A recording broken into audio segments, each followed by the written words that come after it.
दोस्तों, नेपाल के बाद अब फ्रांस में भी सरकार के खिलाफ भयंकर प्रदर्शन शुरू हो चुका है। आज अभी 1 लाख से ज्यादा लोग सड़कों पर उतर आए। कई जगहों पर आगजनी की, 80,000 पुलिसकर्मी तैनात किए गए, 200 से ज्यादा उपद्रवियों को गिरफ्तार भी कर लिया गया। जी हाँ, नेपाल के बाद ठीक इसी तरह से अब फ्रांस में भी सरकार के खिलाफ विरोध प्रदर्शन शुरू हो गए हैं। बजट में कटौती के खिलाफ और फ्रांस के राष्ट्रपति इमैनुअल मैक्रों के इस्तीफे की मांग को लेकर 1 लाख से भी ज्यादा लोग आज बुधवार को सड़कों पर उतर आए। प्रदर्शनकारियों की कई जगहों पर सुरक्षा बलों से झड़प हुई है। उन्होंने कई जगहों पर तोड़फोड़ और आगजनी भी की। सरकार ने 80,000 से ज्यादा पुलिस कर्मियों को तैनात किया है। ये कुछ तस्वीरें आप देख सकते हैं फ्रांस की। बिल्कुल नेपाल की ही तरह यहाँ भी भयंकर विरोध प्रदर्शन शुरू हो चुका है, क्योंकि हाल ही में फ्रांस के पीएम ने सख्त बजट पेश किया और अपनी सत्ता गंवाई थी। फ्रांस के पूर्व प्रधानमंत्री बायरू ने जुलाई में साल 2026 के लिए बजट का फ्रेमवर्क पेश किया था, जिसमें लगभग 44 अरब यूरो यानी करीब 4 लाख करोड़ रुपए बचाने की योजना शामिल थी। बायरू का कहना था कि देश का कर्ज अब बहुत ज्यादा बढ़ चुका है और इसे कंट्रोल करना जरूरी है। उन्होंने कहा कि फ्रांस का कर्ज देश की जीडीपी का 113% हो चुका है। अगर सरकार अभी से खर्चों को नहीं घटाएगी और टैक्स व अन्य राजस्व में सुधार नहीं करेगी तो आने वाले सालों में फ्रांस की अर्थव्यवस्था पर बहुत बड़ा बोझ पड़ सकता है। तो फ्रांस सरकार के इसी बजट प्लानिंग को लेकर अब ये विरोध प्रदर्शन शुरू हो चुके हैं। 30 से ज्यादा जगहों पर आज प्रदर्शन हुआ। फ्रांस में आज ब्लॉक एवरीथिंग यानी सब कुछ रोक दो मूवमेंट में 30 से ज्यादा जगहों पर प्रदर्शन हुआ। सोशल मीडिया से शुरू हुआ था ये ब्लॉक एवरीथिंग मूवमेंट और कहीं न कहीं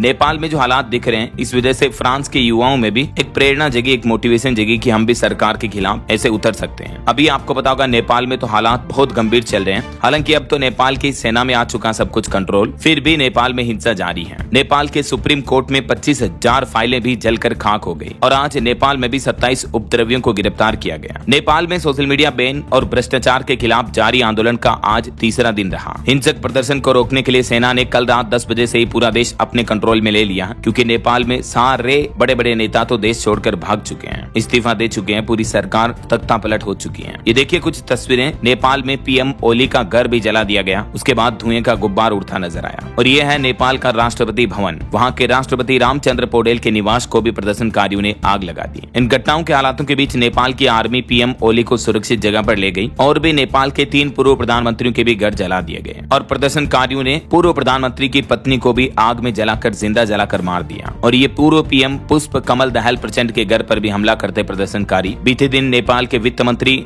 विष्णु पौडेल को भी दौड़ा दौड़ा कर सड़कों पर पीटा, लात घूंसे मारे। प्रदर्शनकारियों ने सुरक्षा बलों के हथियार तक लूट लिए। अब समझिए दोस्तों, नेपाल में जो युवा ये आंदोलन कर रहे हैं, इसके पीछे कुछ प्रमुख वजह क्या है। 7 बड़ी वजह बताई जा रही है। हाल ही में तो एक फैसला लिया था नेपाल सरकार ने, फेसबुक, इंस्टाग्राम, यूट्यूब, व्हाट्सएप समेत 26 तरह के सोशल मीडिया प्लेटफॉर्म को बैन कर दिया। तो इससे युवाओं की कमाई पर भी असर पड़ा और युवा इसका विरोध करने लगे। इसके अलावा नेपाल में बीते 4 सालों में 3 बड़े घोटाले हुए हैं, जिनका आंकड़ा हजारों लाखों करोड़ में है। तीसरा, सियासी अस्थिरता। बीते 5 सालों में नेपाल में 3 प्रधानमंत्री बदल गए। चौथा, नेपाल में बढ़ती बेरोजगारी और असमानता। बेरोजगारी दर नेपाल की 10% से ज्यादा है और 20% लोगों के पास आधी से ज्यादा संपत्ति है। 5वां, विदेशी दबाव। कभी अमेरिका तो कभी चीन का दबाव नेपाल में देखने को मिला। बैन के बीच सिर्फ टिकटॉक चालू रहा, तो जाहिर सी बात है नेपाल सरकार पर चाइना की पॉलिसी का दबाव दिखता रहा। छठा, भारत से दूरी। लिपुलेख विवाद और चीन से नजदीकी, रिश्ते बिगड़ने से आर्थिक दबाव पड़ा, इससे युवाओं में बेचैनी बढ़ी। और 7वां, भाई भतीजावाद यानी नेपोटिज्म इन पॉलिटिक्स। नेताओं ने रिश्तेदारों को महत्वपूर्ण पद दिए। उनके बच्चों की विदेश यात्राएं, महंगे ब्रांड यूज करने और पार्टियों से भी युवा नाराज नजर आए। वैसे न सिर्फ नेपाल में बल्कि दोस्तों बीते 5 सालों में भारत के 3 पड़ोसी देशों में तख्ता पलट हुआ। श्रीलंका में साल 2022 में ये घटनाएं देखने को मिली। बांग्लादेश में भी पिछले साल 2024 में आपको पता होगा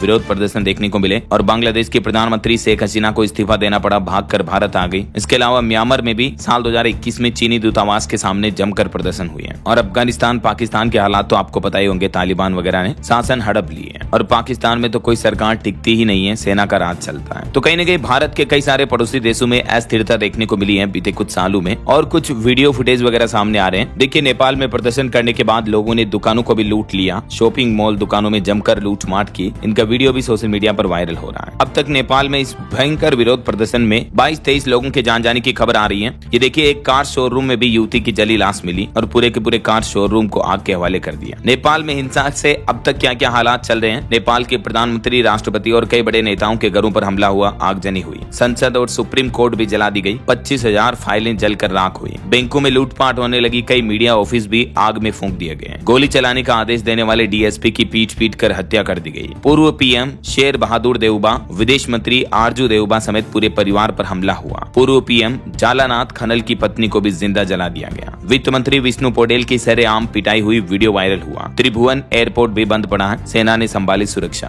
राष्ट्रपति और सेना प्रमुख ने देशवासियों से शांति बनाए रखने की अपील भी की। जेल से कई कैदियों को रिहा कर दिया गया। जेलों को ही तोड़ दिया, आग के हवाले कर दिया। नेपाली सेना ने विदेशी नागरिकों के लिए हेल्पलाइन नंबर भी जारी किया है। ये देख सकते हैं आप कॉन्टेक्ट डिटेल्स। एक्चुअली नेपाल का जो इतिहास रहा है दोस्तों, नेपाल में साल 2008 तक तो राजाशाही रही है। तकरीबन 250 साल तक नेपाल में राजाओं का राज जैसे एक ही परिवार के वंशज सत्ता में रहे। हालांकि 1951 में लोकतंत्र की कोशिश शुरू हुई थी नेपाल में, लेकिन इसे बार बार रोक दिया गया। लेकिन 1996 से लेकर 2026 तक माओवादी विद्रोहियों और राजशाही के बीच 10 साल तक गृह युद्ध चला। इसमें तकरीबन 17,000 से ज्यादा लोगों की मौत हुई और आखिरकार 2007 में राजशाही खत्म करने का निर्णय हुआ और 2008 में नेपाल को लोकतांत्रिक गणराज्य घोषित किया गया। करीब 3 करोड़ की आबादी वाले इस देश नेपाल में 100 से ज्यादा जातीय समूह और भाषाएं हैं। यही वजह है कि राजनीतिक सहमति बनाना हमेशा मुश्किल रहा है। 2008 के बाद से लेकर यहाँ अब तक कई बार सरकारें बदली और भ्रष्टाचार की घटनाएं बढ़ती रही। सीपीएन यूएमएल के नेता केपी शर्मा ओली 2015 में पहली बार नेपाल के प्रधानमंत्री बने। 2024 में उन्होंने नेपाली कांग्रेस के साथ मिलकर